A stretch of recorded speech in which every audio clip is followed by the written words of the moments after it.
Nous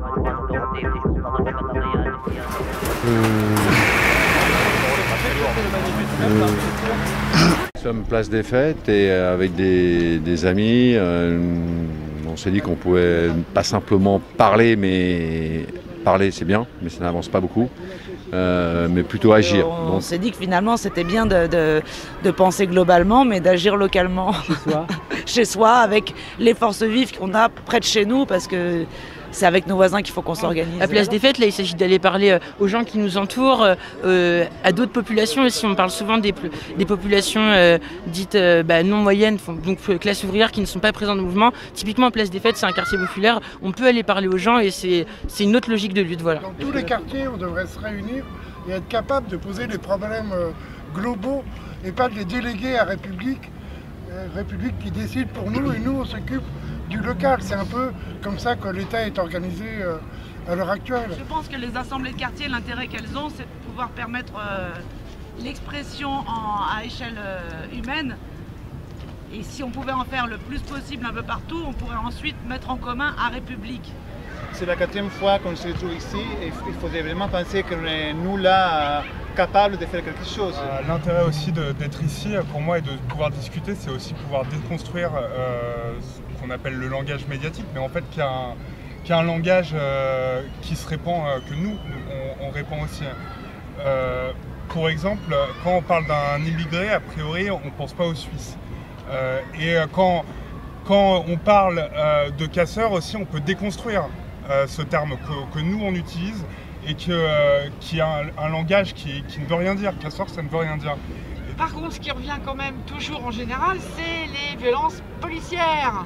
À Jean Jaurès, mercredi matin, il n'y avait pas que des gens du quartier. Et c'est ça qui est intéressant, c'est que du coup, ça fait plus de monde parce que les gens du quartier se mobilisent, mais le sujet est bien plus général que simplement le quartier.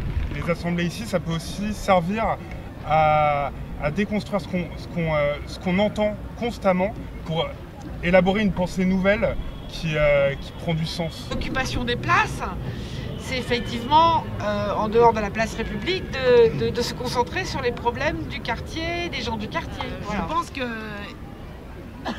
on doit absolument faire des allers-retours avec ce qui se dit à République.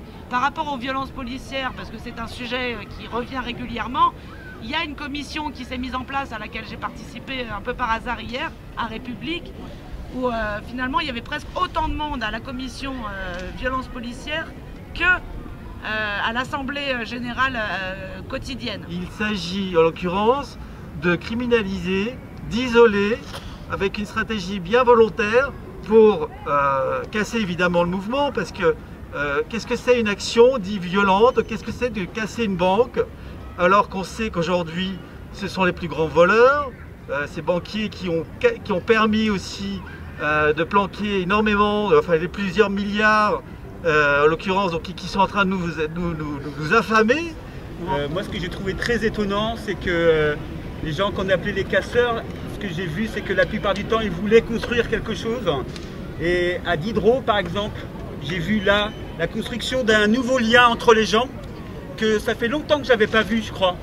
De liens sociaux, qui étaient un petit peu...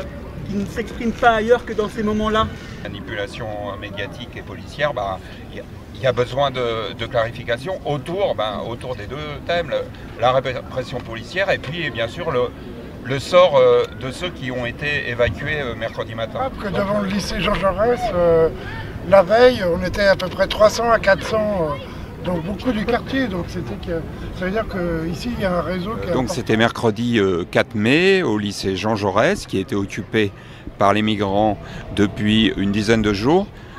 C'était un lycée qui était vide depuis des années et donc des migrants qui étaient à la rue ont décidé de l'investir. Ils étaient, je crois, 300-350. La demande des associations qui organisaient l'action, c'était d'être non violent, c'est-à-dire de faire des chaînes humaines devant l'entrée du portail sur l'avenue Simon Bolivar, sur la rue Simon Bolivar, et on était des centaines, les uns attachés aux autres, se tenant par les coudes. À un moment donné, les gendarmes, c'était pas des CRS, c'était des gendarmes, sont arrivés mais ils sont arrivés et sans aucune sommation, ils nous ont poussés avec...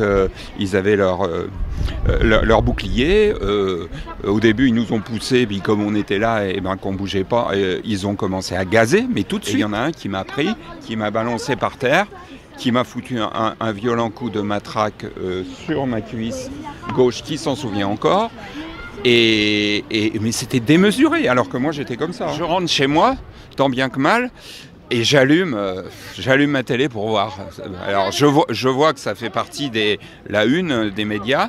Je tombe sur iTélé, où j'entends le journaliste, tranquillement, il était dans la rue, il était là, Simon Bolivar, tranquillement, qui dit que les forces de l'ordre ont été obligées de gazer parce qu'il y avait des individus cagoulés, ce qui n'était absolument pas le cas. Il y a eu beaucoup d'images qui sont passées sur les réseaux sociaux, heureusement que ça existe, et même sur certaines chaînes qui montrent que c'était pas vrai. Moi je suis étudiant à Paris 2, donc c'est déjà un endroit assez compliqué pour militer. On a eu Libération qui est venu faire un article. Paris 2, c'est connu à Paris, la réputation de Paris 2 en province, pas trop. Ils ont mis Paris 2, RAS, mobilisation. Qu'est-ce que ça veut dire si ce n'est dire qu'il se passe rien? Elle est à la Sorbonne, elle est n'importe où pour faire un article, mais nous, on n'était pas présents à ce moment-là parce qu'on était en mobilisation. Donc il nous faut nos propres médias aussi. Mais en tout cas, CGT Police, l'un des responsables s'est exprimé pour dire qu'effectivement, il y avait une stratégie au niveau de l'exécutif, au niveau du gouvernement, pour aggraver la situation, provoquer des affrontements, discréditer le mouvement Nuit debout et justifier le fait de l'interdire ensuite. Mais faut quand même avoir comme préoccupation la construction d'un rapport de force puissant, et je pense que par rapport à la loi El Khomri, ça serait quand même une sacrée revanche, une sacrée victoire, que le gouvernement soit mis au pied du mur et obligé d'abandonner cette loi. Et c'est vrai que en ce moment, on expulse beaucoup les sans-papiers, on les dégage de partout, on va peut-être les emmener à 500 km de Paris parce qu'il y a quand même la coupe de football qui va venir en France. Ce que vous devez savoir, c'est que ce stade, il a été fait par les sans-papiers qui y travaillaient.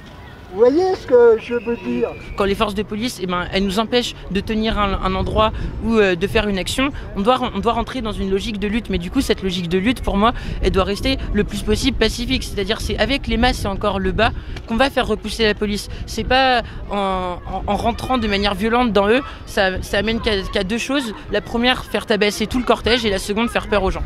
Il y a effectivement, au sein de la police, je dirais, un mouvement républicain qui s'exprime lorsqu'il a conscience d'être manipulé. Ce n'est pas la majorité, il ne faut pas être angélique de ce point de vue-là, mais ça existe. C'est la première fois que je viens ici dans le 19e. J'étais un petit peu à République avant.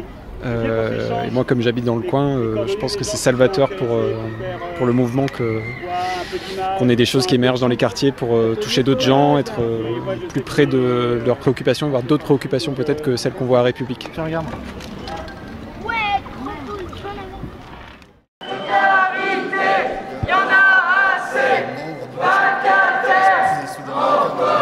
On est à la bibliothèque François Mitterrand, site Tolbiac. C'est une grève des contractuels et des vacataires de la Bibliothèque nationale de France. Un vacataire, c'est un agent non titulaire de l'État, en fait, qui n'est pas fonctionnaire. Ils ont des conditions, des contrats très précaires. Les collègues qui font aujourd'hui grève, ce sont des agents non titulaires à temps incomplet. En gros, c'est des agents non titulaires à temps partiel. Et donc qui ont des contrats avec des très bas salaires et qui demandent aujourd'hui à avoir des augmentations de salaire en augmentant leur quotité horaire. Moi, je travaille 100 heures par mois, c'est-à-dire 3 à 4 jours par semaine. Donc samedi, c'est obligatoire. Et c'est 100 heures, donc je suis un père de 3 enfants, le salaire ne me suffit pas. Souvent on dit que c'est des jobs d'étudiants, or ici ce qu'on constate à la BNF, c'est qu'on a des collègues qui ont la trentaine passée, qui sont plus étudiants, on a des collègues qui ont des enfants à charge, qui ont de grosses difficultés pour se loger, bon, comme les étudiants, mais qui ne sont plus étudiants. Donc c'est un emploi précaire, c'est un emploi principal pour une grande majorité de vacataires de la BNF. Il faut savoir qu'à la BNF, on a détruit en quelques années 270 postes. C'est énorme pour un établissement établissement comme le nôtre. Le fait, c'est un peu tous les services qui sont touchés. Et aujourd'hui, le mouvement de grève des vacataires, il est aussi sur la question de l'emploi. Il n'est pas juste sur la question de la précarité, mais aussi sur la question des effectifs. On a subi vraiment une saignée drastique. On était le bon petit élève du ministère de la Culture et de la Communication et on a sabré énormément de postes de catégorie C. Nous aussi, on était dans la même situation qu'avant, il y a un an. Donc on est solidaires forcément. Ce qui leur arrive, ça nous arrive. Donc voilà, il faut être solidaire dans la vie en plus. Pour de meilleures conditions de travail, meilleur service public. Et moi, je ne savais pas du tout que les personnes à la BNF travaillaient dans des aussi mauvaises conditions. Et moi, pour être honnête avec vous, j'ai lu le papier et je ne pensais pas du tout ça de la qualité de leur emploi ou quoi que ce soit, et leur mouvement il est totalement légitime. C'est légitime ce qu'ils font vu que c'est leur vie qui est en jeu, mais je comprends totalement. Mais juste ça serait bien qu'ils le fassent dehors ou un truc comme ça.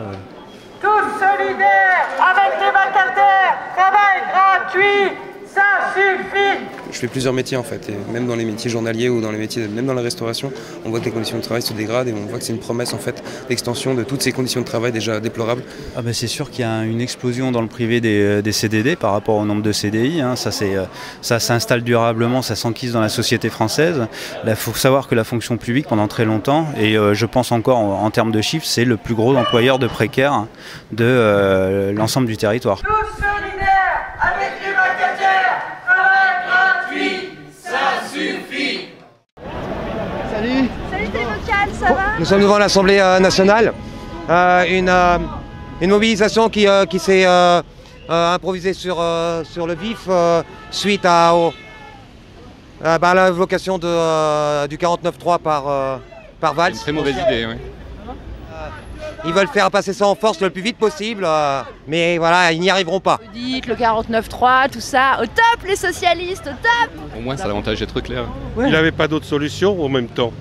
Il était coincé de tous les côtés. Tu avais des frondeurs qui s'apprêtaient à voter la censure. Faire des PS faisant sauter le Premier ministre PS. Ça faisait mal dans le paysage. Il lui restait plus que ça. Hein. On se situe bien quand même. On va bientôt pouvoir vraiment parlementer avec les chefs d'État centrafricains. Oui, c'est ça. On va commencer à avoir un level de communication, à pouvoir s'entendre. Voilà, c'est bien. Ils se sont rendus compte qu'elle ne passerait pas. Et ils veulent s'asseoir sur la démocratie. Elle n'avait aucune chance de passer, même parlementairement. Elle est minoritaire dans le peuple, donc ce gouvernement ne présente rien et fait un coup de force. Voilà. Oui, si la démocratie est respectée, il n'y a plus de loi, c'est évident. C'est un scandale, c'est le déni total de démocratie. Comme d'habitude.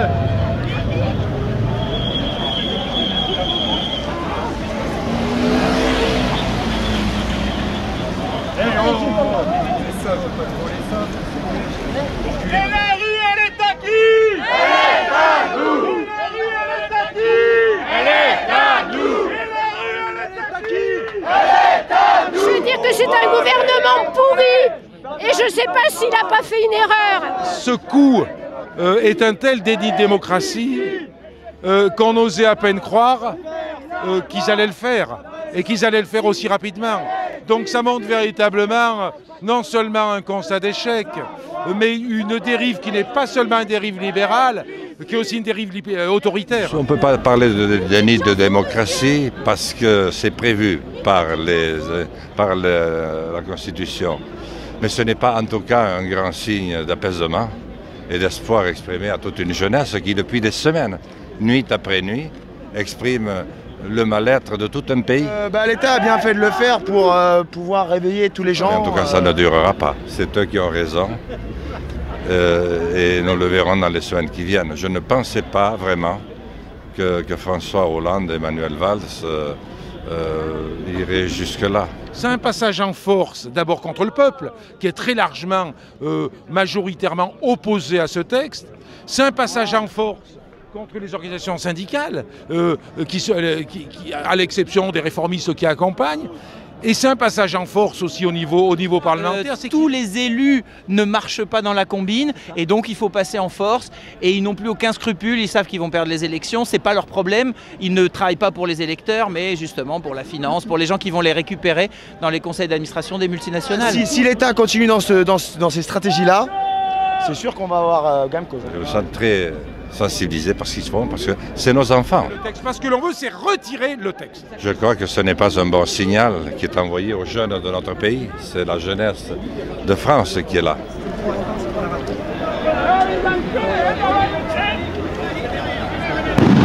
Oula, ça c'est pas beau ça. Pour moi c'est le CRS là-bas là, qui a l'air bien vénère. C'est assez honteux quoi, enfin, c'est assez dégueulasse. Ne pas écouter la rue, ne pas écouter les manifestations, les grèves, dire que bon, on fera passer tout ça devant les parlementaires, discuter un jour, puis dire non mais on peut pas discuter. La seule réponse quoi, c'est les coups de matraque. Ah, c'était hier, on m'a dit casse-toi salope. Qui? Un CRS. Ah bon, gentil. Ouais. Moi, tout ce qu'il m'a dit. C'est des mots doux ça, et toi on t'a dit quoi toi? On m'a dit, il a dit à son pote, à force de toucher des trucs comme ça, on va trouver des maladies. Des trucs comme ça en parlant, moi, madame. Mais c'est la guerre. Pas tout à fait. Je peux même plus aller faire du shopping boulevard Saint-Germain. Franchement. Mais c'est vrai, mais les commerçants vont se plaindre.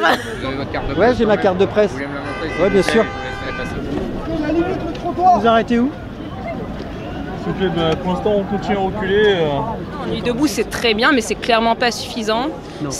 On a récupéré l'espace public, puis c'est vraiment bon, mais là, il faut clairement en sortir pour passer à une action pratique, puis qui engage nos corps et plus seulement nos esprits, je pense. Il y en a qui sont bons pour lancer des pavés, d'autres pour lancer d'autres choses, d'autres pour parler, d'autres pour faire d'autres actions encore. Il faut faire preuve d'imagination, mais on a tous notre place dans ce mouvement, puis c'est ça qu'il faut faire et que chacun trouve l'action à sa mesure.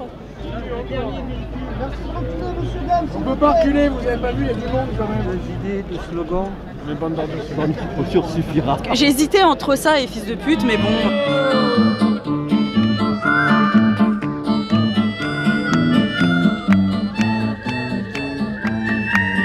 C'est ici, c'est le côté de la gazeuse solidaire ici, non? Encore plus pour toi. T'as la matraque qui te démange, c'est ça? Non, c'est la gazeuse qui te démange. Ouais, bah là, il y a la matraque aussi, tu vois. Ah bon? Ah! Elle est à qui la rue? Elle est à qui la rue?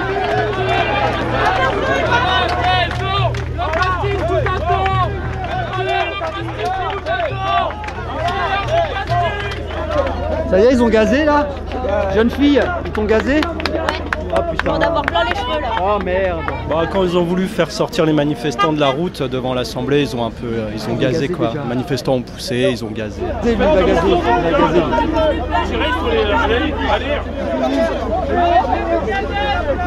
Touche pas à la bagnole, ça les énerve. C'est vrai. Non, touche pas à la voiture. Allez, vas-y. Comme les Algériens. Non, mais arrêtez la gazeuse, c'est pas marrant quoi. Marrant, gazer des gens, bande de Vas-y, gaz. Paris, debout, soulève-toi. Paris, debout, soulève-toi. Ils ont dit aux gens de ne pas s'approcher du camion, il y a quelqu'un qui s'est trop rapproché, donc ils ont envoyé un coup de gazeuse. Regardez ma tête et voilà. Le commandement évidemment a l'air un peu débordé, ils savent pas trop quoi faire et donc il faut un peu n'importe quoi. On parle aussi du petit jeune qui a perdu son œil grâce aux violences policières. Souriez, c'est pour la fichesse.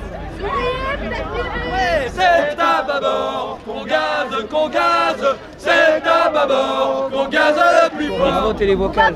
Merci à toi. La famille, ça va. Merci à toi. Hollande, passe démission. Hollande, passe démission.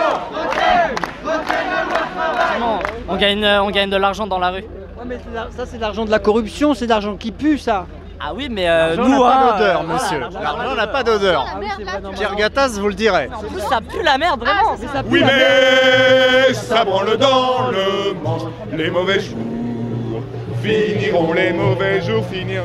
À la revanche, quand tous les pauvres s'y mettront. Quand tous les pauvres s'y mettront. Oudéa, on est avec toi. Oudéa, on est avec toi. Nous sommes devant le Sénat où M. Oudéa, le directeur de la Société Générale, va être auditionné. On veut soutenir le pauvre homme Oudéa qui calomnié, on peut dire, puisqu'il a créé beaucoup de sociétés offshore à Panama et qu'on lui en veut alors qu'il fait marcher les affaires. Je suis fan de son savoir-faire quand même, c'est important, hein, c'est génial. Il fait des choses remarquables, il crée de l'emploi, il optimise l'argent des sociétés et tout. Vraiment, je ne comprends pas cet acharnement qu'on met contre ce pauvre garçon. Tous, avec Oudéa. Tous, avec Oudéa. En 2012, quand il a été auditionné dans le cadre d'une enquête sur l'évasion fiscale, il a assuré qu'il n'y avait pas d'évasion fiscale venant de la Société Générale vers le Panama. Bon, alors il semblerait qu'en fait, à cette époque, il y ait encore quelques 200 sociétés écrans en activité, voilà. Donc ça, c'est un peu... mais bon, je pense qu'il va s'en sortir, hein. C'est quelqu'un de brillant aussi, hein. Très brillant, un très grand orateur. L'histoire rétablira la vérité, j'en suis persuadé. Nous avons confiance dans la parole de M. Oudéa et nous savons que s'il a menti devant le Sénat, c'est par anticipation. Il avait simplement anticipé le fait qu'il allait bientôt fermer les filiales qui étaient encore en opération à ce moment-là. Et donc mentir par anticipation, finalement, est-ce que c'est si grave que ça? Je crois qu'on peut répondre unanimement non. Libérez Oudéa, libérez Oudéa. Avec ces lanceurs d'alerte, ils sont fous, ils sont des délirants. Ce genre de personnes qui se disent lanceurs d'alerte devraient quand même être punis selon les lois les plus martiales. Les journalistes, c'est ça. C'est qu'ils ne savent pas vraiment ce que c'est que l'évasion. Ils emploient des termes dont ils n'ont même pas conscience des répercussions, parce que cet homme, il est malmené quand même à cause de qui? Des journalistes qui s'acharnent, comme les sénateurs s'acharnent sur ce pauvre homme. Parce que là, on voit que M. Oudéa est embêté, tous ses petits camarades vont être embêtés. Bon, heureusement, la directive sur le secret des affaires est passée 10 jours après, donc là, c'est vrai qu'on va pouvoir être tranquille. Mais quand même, il y en a qui sont inquiétés là. L'acharnement judiciaire dont il fait l'objet actuellement nous impose de transférer nos fonds en permanence d'une place financière à l'autre, ce qui nous cause un tracas absolument insoutenable.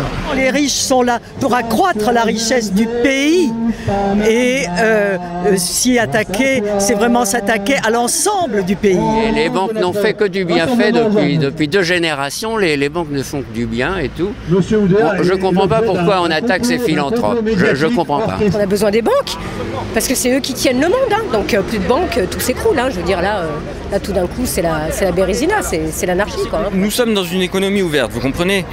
Donc si quelqu'un décide de ne pas jouer le jeu de l'optimisation fiscale, il est perdant parce que les autres le feront. Donc finalement, la responsabilité individuelle d'une entreprise à faire de l'optimisation fiscale, c'est juste lutter pour sa survie, vous comprenez? Soit la BNP, le Crédit Lyonnais, le Crédit Agricole, tout le monde mène la même politique et on ne voit pas pourquoi ce serait Oudéa qui serait attaqué tout seul, quoi. Libérez Oudéa, libérez Oudéa, libérez Oudéa, libérez Oudéa, libérez Oudéa, libérez Oudéa, libérez Oudéa. Nous voulions aller au Sénat pour demander la libération de Frédéric Oudéa. Visiblement, la police n'a pas bien compris le sens de notre action et manque visiblement d'humour. Oudéa, libérez Oudéa, libérez Oudéa. Sénateur, persécuteur! Sénateur, persécuteur! Et de voir la police et le Sénat de ce pays se joindre à cette cabale contre un de nos plus grands champions, eh bien c'est un véritable crève-cœur pour nous aujourd'hui. Et nous pouvons dire aujourd'hui que les institutions de la République trahissent leur vocation en ne permettant pas aux citoyens honnêtes que nous sommes de défendre un citoyen aussi valeureux et irréprochable que Frédéric Oudéa. Donc on se retrouve tous à 13h au Fouquet's. J'espère que quelques-uns des financeurs de la campagne électorale de Nicolas Sarkozy seront aussi présents. Aujourd'hui, on vient manifester contre les parlementaires qui violent leurs collègues. Et on pense que c'est vraiment avec leur harcèlement fait aux femmes et leur violence, ils devaient donner l'exemple à leur peuple. 5 ans après l'affaire DSK, nous appelons donc à ce rassemblement devant l'Assemblée nationale pour l'inscription au code pénal de l'inéligibilité des hommes politiques reconnus coupables de violences sexuelles et ou de violences conjugales. C'est un sujet qui doit nous mobiliser, c'est un sujet important, c'est un sujet grave. Puis on est à côté de l'Assemblée nationale, un lieu où la place des femmes est réduite. Je crois que le pouvoir, ça rend fou, et particulièrement beaucoup d'hommes. Moi, je veux qu'ils démissionnent et qu'on fait une loi pour interdire toute personne qui fait un harcèlement, surtout des parlementaires, qui démissionnent de leur poste. Ils sont tellement intouchables, ils sont tellement au-dessus des lois, ils sont tellement protégés. Mais oui, c'est ça. Je pense que c'est surtout qu'on prend le pli, on a une addiction au pouvoir et aux conséquences du pouvoir et à cette addiction. Le corps des femmes n'est pas une marchandise, ni à vendre, ni à prendre. Des personnalités qui prétendaient avoir voté la loi contre le harcèlement sexuel et qui s'en vantaient sur Twitter sont des harceleurs. Malheureusement, aujourd'hui en France, c'est encore difficile de dire et entre guillemets affaiblissant de dire qu'on a été victime de violences sexuelles. Non, et on doit le dénoncer et je pense que les femmes, elles doivent avoir le courage pour porter plainte. Et tant que la honte change de camp et que je suis très fière des femmes qui ont osé parler. Elle témoigne à la fois contre l'omerta dans les partis politiques, elle témoigne contre l'omerta dans toutes les organisations. Et j'espère que le fait d'avoir été plusieurs, et là je remercie aussi Sandrine, Hélène et Annie qui l'ont fait en même temps que moi parce que c'est surtout elles qu'il faut remercier. À l'intérieur d'un parti de l'avoir fait, c'est extrêmement courageux de leur part. Je pense qu'il faut prendre la parole, je pense qu'il faut soutenir celles qui le font. Et je pense que les manifestations publiques, les démonstrations de force, le fait d'expliquer que quand on a été victime de harcèlement ou de violence, on doit être accompagné, que c'est pas une question, c'est pas une histoire de bonne femme, c'est un sujet d'égalité, de dignité et qu'on doit faire en sorte en effet d'éradiquer ce type de comportement. Déjà on milite contre le cumul des mandats et on empêche les gens d'être élus trop longtemps. Parce que ça évite de s'enraciner dans le pouvoir justement et dans cette impunité. Donc en premier, on lutte contre le cumul des mandats dans le temps. Et ensuite, on verra qu'il y aura des conséquences directes sur cette façon de se comporter de la part de ces hommes qui se croient tout permis. Il y avait des soupçons, il y avait des mots qui se passaient entre militants, mais ils ne savaient pas exactement. Je reste persuadée que certains militants de LV, s'ils avaient su, auraient dénoncé. Je ne sais pas ce qu'ils savaient. En tout cas, moi, ce que j'ai lu lundi matin dans la presse m'a mis un peu la boule au ventre et j'ai découvert, non pas de ce qui relève de la drague lourde, mais un agresseur. L'affaire Bopin n'est pas isolée. Sa démission est une étape de la lutte pour éliminer le harcèlement sexuel et les violences à l'encontre des femmes en politique. Ça se passe chez les Verts et que donc même notre culture paritaire n'arrive pas à éradiquer totalement ce type de comportement, mais ce que je sais aussi, c'est que notre culture paritaire, elle rend quand même possible la prise de parole. Moi, j'ai pas entendu de prise de parole collective de femmes victimes de harcèlement ou d'agression une fois l'affaire DSK révélée. Les femmes ont commencé à parler quand elles ont su aussi qu'elles étaient plusieurs à le faire. C'est-à-dire quand on est seul, pour moi, c'est impossible d'imaginer qu'une femme seule puisse le faire. Même si c'était difficile, à la fin, elles ont pu parler et c'est aussi parce qu'il y avait sûrement des hommes bienveillants. Sortir du silence demande du courage, de la solidarité et le soutien de la justice. Donc je constate quand même que parmi les écolos, même si on a peut-être fait acte de complaisance collectivement et qu'on a à s'interroger là-dessus, cette prise de parole collective est possible. S'il y a quelque chose que j'ai un petit peu de mal à supporter là maintenant, c'est certainement la réflexion de pourquoi vous ne l'avez pas fait avant. J'aimerais que tout le monde ait bien en tête que quand on est victime de ce genre de comportement, c'est pas simple. Ça fait mal, on culpabilise. Il n'y a jamais en plus de bons moments. Qu'on le fait quand on se sent soutenu, quand on sent qu'il y a de la solidarité autour de soi, quand on sent qu'on est capable de le faire. Et donc on n'a pas le droit de juger les femmes qui le font à un moment donné. Et ça fait partie des phrases qui sont très difficiles à supporter. Les victimes sont marginalisées, traitées de folles ou de personnes trop sensibles, qui n'ont pas le cuir assez dur pour supporter des faits pourtant graves. Dans un monde où on doit se serrer les coudes entre camarades de parti, pour ne pas ternir son image, et où les femmes sont priées de passer sous silence les violences patriarcales, en atténuant ou en relativisant les torts des coupables. C'est les hommes qui sont encore dans cet esprit de domination par rapport aux femmes. pour féliciter ces messieurs. Vous savez, la barbe, nous sommes, voilà, nous portons des attributs masculins et nous sommes ravis que les hommes restent dans leur entre-soi. Nous sommes très contents parce que nous étions déjà il y a quelques années sur cette place même pour féliciter monsieur Jacques Lang qui avait dit viol de femme, il n'y a pas mort d'homme. On avait aussi félicité Jean-François Kahn et le troussage de domestiques. Nous, on est ravis parce que ça continue, c'est formidable. En 2002, Jean-Michel Baillet, ministre de l'Aménagement du Territoire, obtenait avec transaction financière le retrait d'une plainte déposée par son ancienne collaboratrice parlementaire pour coups et blessures. En avril 2016, nous découvrons que Michel Sapin, ministre du Budget, avait du mal à retenir sa main quand il s'est retrouvé en présence d'une journaliste portant un pantalon taille basse. Sans oublier les nombreuses affaires DSK, Tristan Bannon, New York, Carlton. Papa, Sapin, DSK, y en a marre des cassos du patriarcat. Papa, Sapin, DSK, y en a marre des cassos du patriarcat. Et enfin, le droit de révoquer les élus. Le droit de révoquer les élus parce que je ne souhaite pas, et nous ne souhaitons pas ici, être représentés par des harceleurs, être représentés par ceux qui pratiquent la violence sexuelle. Le temps de la misère des femmes, notre temps est arrivé. Connaissons notre force, les femmes, découvrons-nous des milliers. Levons-nous, femmes esclaves, et jouissons sans entrave. Debout, debout, debout. Bien évidemment, c'est beaucoup plus large. C'est le milieu politique, c'est le milieu journalistique, c'est le milieu professionnel, c'est le milieu associatif et militant. C'est le patriarcat. C'est le patriarcat, oui, c'est exact. C'est surtout une banalisation de certains actes. On est ici pour féliciter les hommes qui, par certaines pratiques assez traditionnelles, en fait, arrivent à maintenir l'ordre traditionnel, l'ordre patriarcal. Donc nous les félicitons. Quand une femme dit non, c'est non. Quand une femme dit non. Quand une femme dit non, c'est non.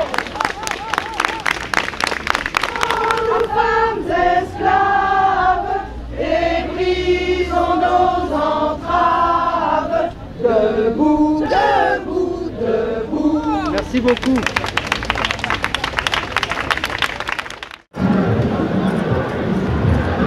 C'est un déni de la démocratie. C'est complètement injuste. Et que lorsqu'on a des sondages qui disent à 70% que personne n'en veut, ce serait une bonne idée d'aller à l'Assemblée et de montrer qu'on est ensemble, qu'on est unis. Moi, c'est là que j'ai l'intention d'aller en tout cas. Et ce serait un rêve pour nous de pouvoir créer par exemple Nuit debout au sein de l'Assemblée nationale. Je pense que beaucoup de personnes réfléchissent au symbole étatique qu'est la police et la manière dont le gouvernement utilise cette police-là, qui est absolument dégradante, vis-à-vis de la démocratie. T'es dans la lutte à montagne.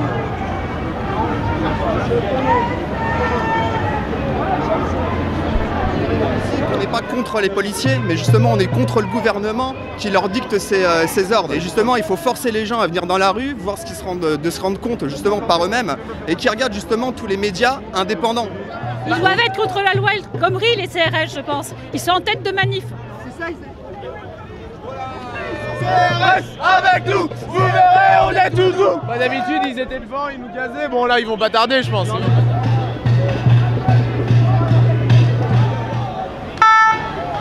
Ta mère qui est dans le camion, fais quoi, connard? N'importe quoi. On n'est pas obligé d'insulter les gens, quoi. C'est ta mère qui est dedans, tu fais quoi? Tu non, ta mère elle bouge aussi vite. Alors, on aurait bougé Merde, pardon.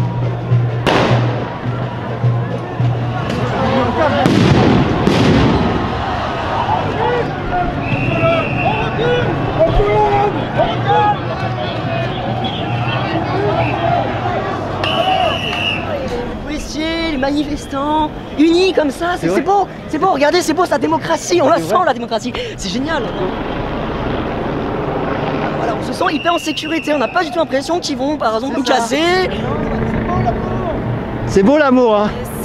C'est en ce moment qu'il faut prendre conscience de nos non-libertés, de notre adémocratie. Les lancer des grenades, des encerclantes, c'est quand même un petit peu étonnant de voir ça alors qu'il y avait juste des petits chants et des petits gens qui dansaient à ce moment-là. Le plus violent, c'est davantage les méthodes du gouvernement à l'heure actuelle, davantage que les CRS. Il n'y a que des gens pacifistes ici. Il y a des gens qui sont là pour casser, oui, mais ils sont là pour exprimer des idées aussi. Mais tous les jours, ce qui se passe en France, des milliers et des milliers de personnes se réunissent et essayent de changer les choses. Bah franchement, ouais, ils sont sympas. Pour l'instant, ils sont mignons. Un petit sourire, non? Non, pas de sourire. Non. Ah, c'est gentil. Ah, merci monsieur, c'est gentil. Mais tout à l'heure, j'ai été les voir, je leur ai dit, est-ce que vous pouvez pas poser vos casques et vos boucliers et venir avec nous? C'est dans l'intérêt de tout le monde, parce que vous êtes payé quoi, 2000 € par mois, vous êtes victime de l'état d'urgence comme nous, tu vois. Et au final, bah, je me suis pris 2 lacrymos dans la figure.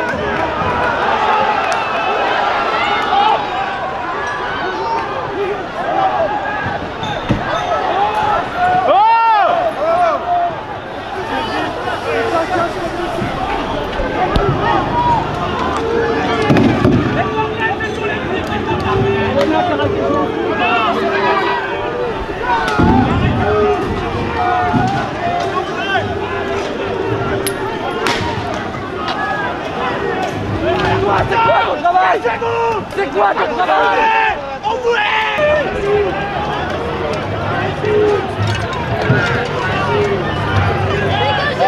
On y a bien allé!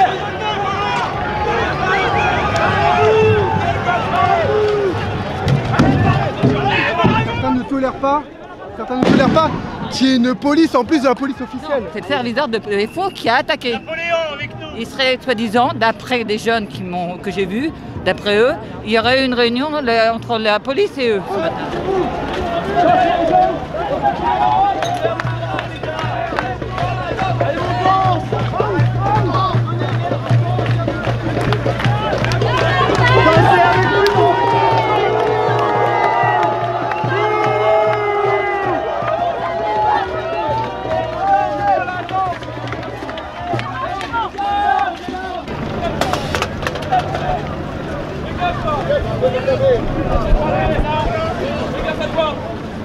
Ta gazeuse là, tu fais le malin? Malin parce qu'il a sa gazeuse de merde. C'est bon.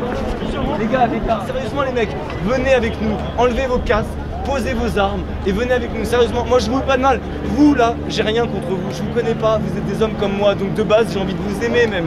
Et c'est juste l'institution que j'aime pas, c'est l'institution, donc comprenez-le, réfléchissez, enlevez vos casques et voyez ce qui est le mieux pour tous. Je suis sûr la moitié d'entre vous, je les croise en soirée, je vous aime bien et je fais des câlins avec vous. Non mais sérieusement, pourquoi du coup là, vous êtes là en train de nous agresser? On essaie de discuter, on essaie de trouver un dialogue. Sérieusement, ça sert à rien, venez, baissez vos boucliers. Nous on n'a rien contre vous, j'ai pas d'armes, j'ai rien sur moi, sérieusement les gars, sérieusement.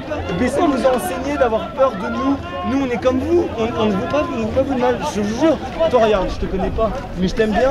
Non mais vraiment, t'es un homme comme moi, pourquoi de base on devrait s'affronter? Pourquoi de base on devrait se faire du mal? Non mais réellement. Donc venez avec nous, bordel de merde. Je parlais avec un militaire et à force de lui parler, il s'est mis à sourire. Et je lui ai dit, toi, je suis sûr on s'entendrait bien en soirée. Et il m'a dit, mais oui, c'est sûr. Ils en ont marre, ça fait des mois et des mois qu'ils sont dans l'état d'urgence. Ça fait des mois qu'on vous demande de faire des efforts pour rien du tout. Pour un gouvernement qui vous méprise. Ils sont dans le même cas que nous, ces messieurs. Ils ont tous des enfants, ils ont tous des futurs petits-enfants. Et ils se mettent contre nous, alors qu'ils sont dans exactement le même cas. Aujourd'hui, il y a peut-être des enfants à eux qui sont sur le terrain. Ils nous attaquent, ils nous enfoncent, et en plus de ça, ils nous font reculer, avec des bombes à lacrymo et des matraques. Et nos dirigeants nous en mettent plein les dents, et ils nous appellent les sans-dents. Sauf que nous, on n'est pas sans couilles, on n'est pas là pour se battre avec vous. On veut juste que nos dirigeants cessent de nous harceler. Regardez, sans haine, sans armes, sans violence. S'il vous plaît. S'il vous plaît, reculez vos troupes. Monsieur le commandant, s'il vous plaît. Reculez vos troupes. Nous, on est tranquille. Pardon? Il n'y a pas de souci. Oui, mais reculez vos troupes. Vous libérez l'esplanade. Nous, on essaye de gérer le reste. Une bonne journée, bon courage. Et j'espère qu'il n'y aura pas de débordement. Comme nous, on veut aller jusqu'à l'Assemblée nationale. Prenez vos propres responsabilités. Mais ne nous cognez pas trop dessus parce que la plupart ne sont pas forcément casseurs. Ils sont manifestants, ils sont pères de famille, ils sont mères de famille. C'est tout ce que je veux vous dire. Merci, merci. J'aimerais bien que le président soit sensible aussi. Madame, vous passerez pas. Et quand même, la manifestation a été déclarée, donc ça a été accordé qu'on aille à l'Assemblée nationale. Moi, je veux aller à l'Assemblée nationale. On ne va pas vous agresser, laissez-nous passer. Monsieur, laissez-nous passer. C'est signé aux préfectures, c'est signé aux préfectures. C'est signé aux préfectures. C'est une manifestation qui a été autorisée, laissez-nous passer. On n'a rien contre vous, on n'a rien contre vous. Faites votre métier, c'est bien, parfait. Merci. On ne peut pas sortir de la manifestation si on ne se laisse pas fouiller nos sacs et si on n'enlève pas nos autocollants. Je suis membre du Parti communiste français, je ne vois pas en quoi c'est une attaque et donc voilà, je refuse d'ouvrir mon sac et d'enlever mon autocollant. Je fais des manifestations depuis 20 ans et jamais on m'a demandé d'enlever mon autocollant en sortie de manif, jamais de la vie. Je veux bien dormir là, je m'en fous. Mais je refuse de répondre à cette violence. Pour moi ça c'est de la violence. Tous les flics dans leur uniforme, ils sont partis pour des gros durs, mais au fond, ils ont un cœur. Au fond, c'est des êtres humain. Au fond, ils sont comme nous. C'est comme nous, ils ont des problèmes. Juste là, je suis en colère. J'en ai marre de cette vie de merde. Je l'ai entendu clairement le dire dans son talkie. Black Bear, on laisse pas passer. Les autres, on laisse passer. Carrément. Carrément. Vraiment. À l'instant là. Moi, je suis passée. J'ai un sac, on m'a pas fouillé rien. J'ai une tête d'ange. Je suis blonde, aux yeux bleus. C'est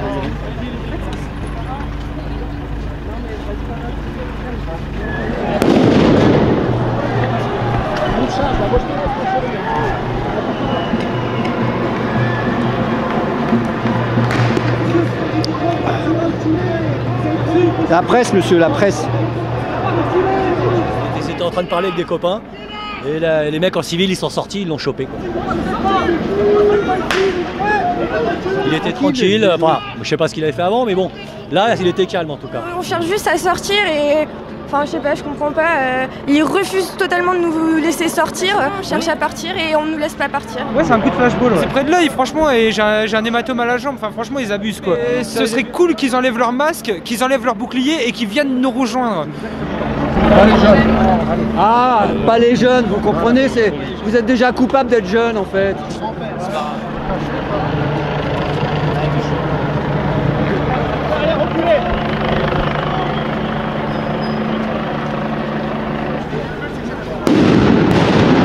Ce qui nous empêche de rentrer, nous empêche même les non-provocants de sortir et voilà.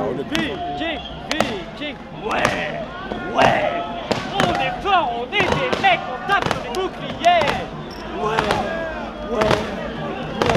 Bah c'est triste parce qu'on a l'impression que les CRS ont peur de nous. Alors que regarde la bande bariolée qu'on est.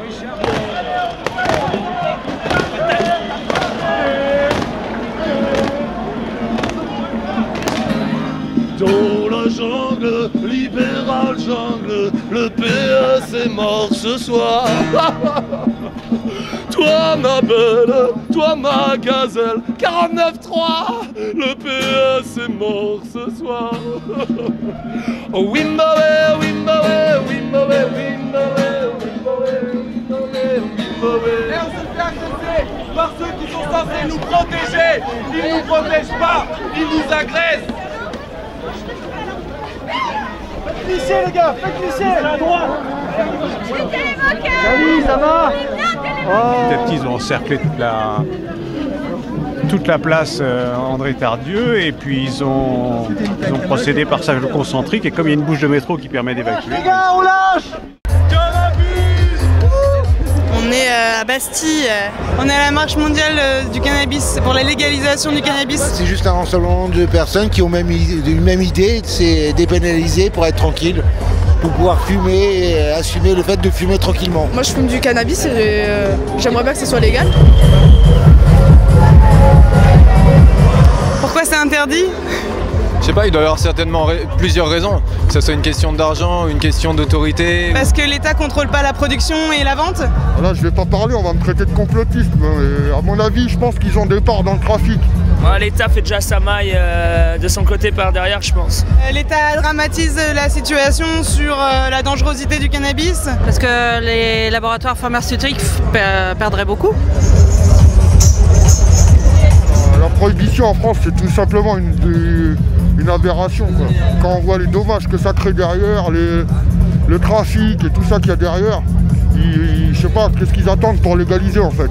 On a largement diabolisé cette plante et on a occulté complètement les bénéfices qu'elle pouvait apporter sur le plan individuel comme sur un plan sociétal. Combien ça rapporterait l'État? Combien ça pourrait engendrer d'emplois?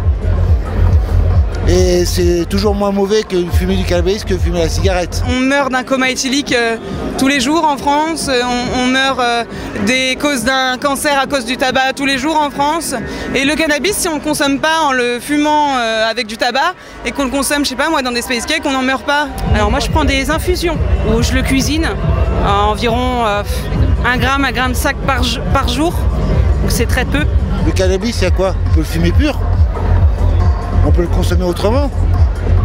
L'inhaler, maintenant on peut l'inhaler. Il y a plein de solutions qui permettent de ne pas fumer le cannabis.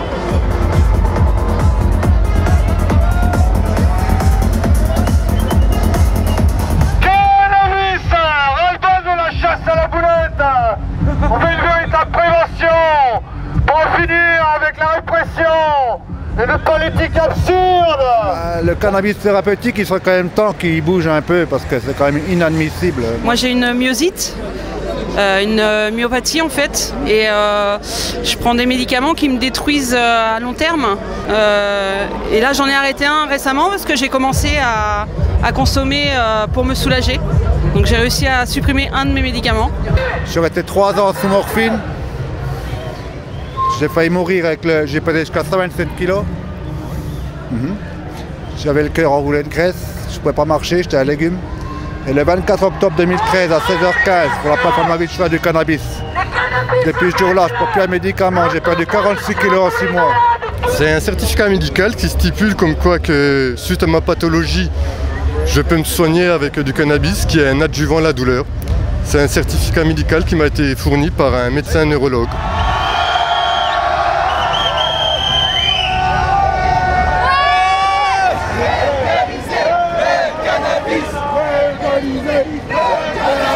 Chacun son point de vue, voilà. Qui a tort, qui a raison? C'est un joint, c'est pas... ça tue personne. Hein, ah oui, je suis contre toutes les drogues, comme moi. Ok, merci, bonne journée. L'alcool, c'est légal, hein, et ça fait des dégâts. Bon, après le cannabis, si c'est légal et que ça fait des dégâts, après chacun prend ses responsabilités, ouais, ça c'est sûr. Il faut bien voir que les avancées médicales sont là et que voilà quoi, on peut rien contre. Hein, la médecine a dit que le cannabis est bon, donc nous on répète, le cannabis est bon, légalisons-le. Vive Télévocal! On est en train de changer la mentalité des gens sur le cannabis, ils sont en train de s'apercevoir effectivement que c'est bien un traitement. Suite à ça, on ne le diabolise plus. Si on ne le diabolise plus, on est en train d'ouvrir l'esprit des gens.